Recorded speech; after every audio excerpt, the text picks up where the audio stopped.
Hi there, I'm back, and today I'm just going to do a quick video as a follow-up to my video on the disassembly of the Cuisinart model DBM8.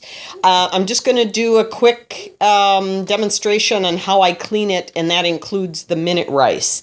So there are some people that are concerned about what rice will do to the grinder. So I'm just going to show you what this stuff is like. Actually, it's a pre-cooked rice that is not very hard at all. It looks, I hope I can get this close enough so you can see it. It looks like regular grains of rice. The difference is, though, that it's rice that's been pre-cooked and then dehydrated back into these dry little rice grains, or they look like grains anyway, but they're not very hard. In fact, you can break them apart with your fingertips with really no effort at all. Regular rice is very, very hard, almost like pebbles. It's really hard, but you can see this minute rice just crumbles with your fingernails, and it really doesn't take much to do that. The purpose of that is so that they can make a rice product that's as close to instant as possible. Normal rice would take anywhere from, for white rice, like 20-25 minutes to cook. Brown rice, an hour, sometimes longer, depending on how much of it you've got and the specific type of rice that it is.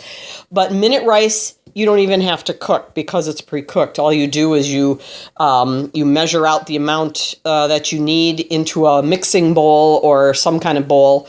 And then you boil water on the stove, and after it comes to a boil, you pour that hot water over the rice. You put a cover on it or a dish over the bowl to keep the steam and the heat in. And after 5 minutes, you can take the plate off, fluff it with a fork, and it's done. It's ready to go. I don't buy this to eat. However, I use it strictly as a cleaner for my coffee grinders, specifically the Burr coffee grinders.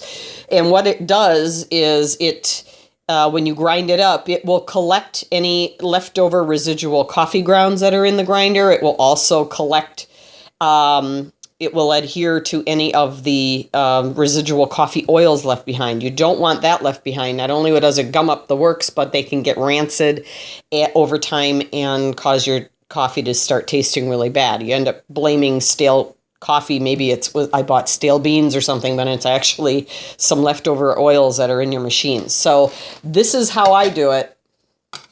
I have a scoop here that's approximately, I think it's about 2 tablespoons. And I'm not even going to fill it. I'm just going to put in about half. Put it into my grinder. I just want to make sure they all go down. Whoops.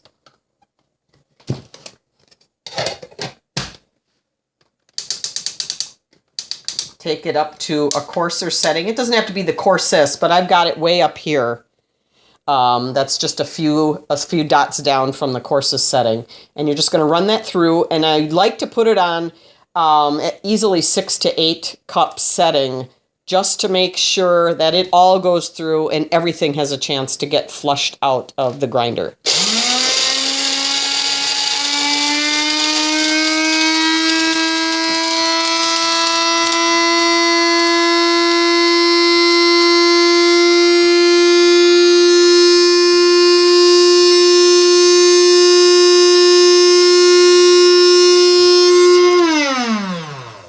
Okay, I think we got it all. All right. Then we're going to take it out. You can see all the white in there. And when you take this off, you can see all the coffee grounds that were trapped in there. See all the dark brown that got caught in there. So I'm going to dump that. All right. And then I'm going to brush it out. This is where it'd be really useful to have a small collection of brushes of varying sizes to clean out your coffee grinder. Oh, and the lid, because that gets stuff stuck all over it with a little bit of static. It's unseasonably cold where we are, although most of the country seems to be. This has been kind of a cold April so far, which I'm not too thrilled about, but what are you going to do? But because of that, the heat is on longer, and it's more staticky than it needs to be. All right. So if you remember from the other video, unscrew that to take it off. And you can see, even though I ran the rice through, there's still some coffee residue here. And this is where the baby or the toddler-sized toothbrushes come in handy. So I'm just going to kind of brush that, and you see how easy that comes off and comes out of those thin, this threading here is very, very thin. It's very narrow. And these soft baby bristles get in there very, very nicely. And you're just going to brush this and thoroughly clean that. And like I said, you're going to get in there with the little ledges, and look at, I don't know if you can see that, but there's all kinds of rice and coffee grounds falling out of there as I put it up into that ledge there that's just above the opening here. So I know it's not a lot, but that will collect over time. And that's what was in there, in that little ledge there. Okay. And we're going to brush all that out.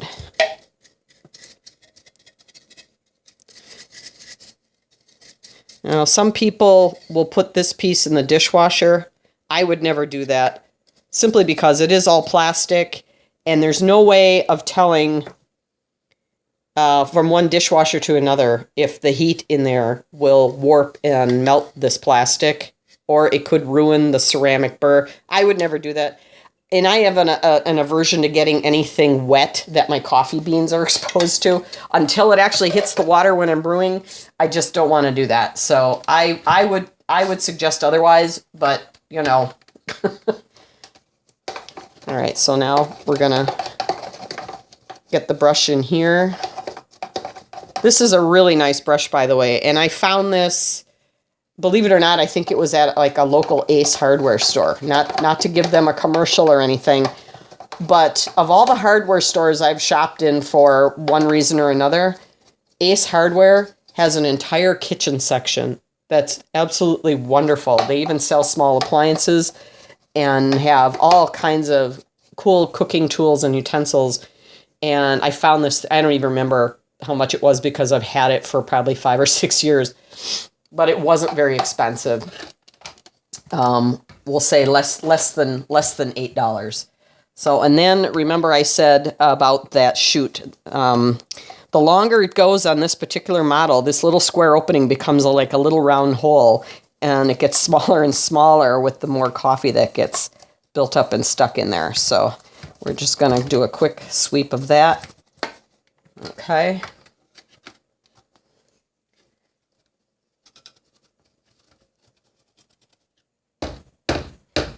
Okay, and give it a few taps, and nothing's coming out. So I'm going to take that as a sign that we got about as much as we're ever going to get out of there for this cleaning session here. I'm just going to get rid of that. Okay. And so now, I think we're in a safe place to put it back together. Yep, that looks clean down there. Put our hopper back on.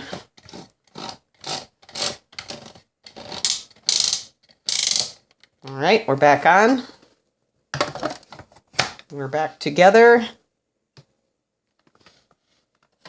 And we have our lid on there. And we're good to go. We're ready to brew. So it'll be just like having a brand new machine. Here are the brushes I used. This is the coffee grinder brush I told you about. You can see it's been used for quite a while. Baby or toddler size toothbrush. This one happens to be an Oral-B, but any one of them will do. I like this particular brand because you get this nice little bend in the neck of it, so it's easy to get into small little intricate places. This is more of a youth or toddler size. This looks like it's a Colgate or something, which has that similar bend in it. Just make sure they're soft bristles. Although for children, that's almost all you're going to find. This is the brush that came with the machine. Now this does fit in the chute pretty well, but it's because you have to put it in there this way. These bristles tend to end up getting bent backwards. This is my second one, actually, only because I have two of these machines. I also have the CBM 18, the conical burr grinder, which comes with a similar scoop with the same brush, and they do get bent out of shape. But I do keep it around because every now and then you'll have like some, tiny little crease area that you want to get into, but I rarely, if ever, use this. I really like my coffee brush and my toothbrush much better. They're much more effective. So I hope this helps. And as usual, thank you so much for watching. Have a great day and give me a thumbs up if you like my video. Thank you.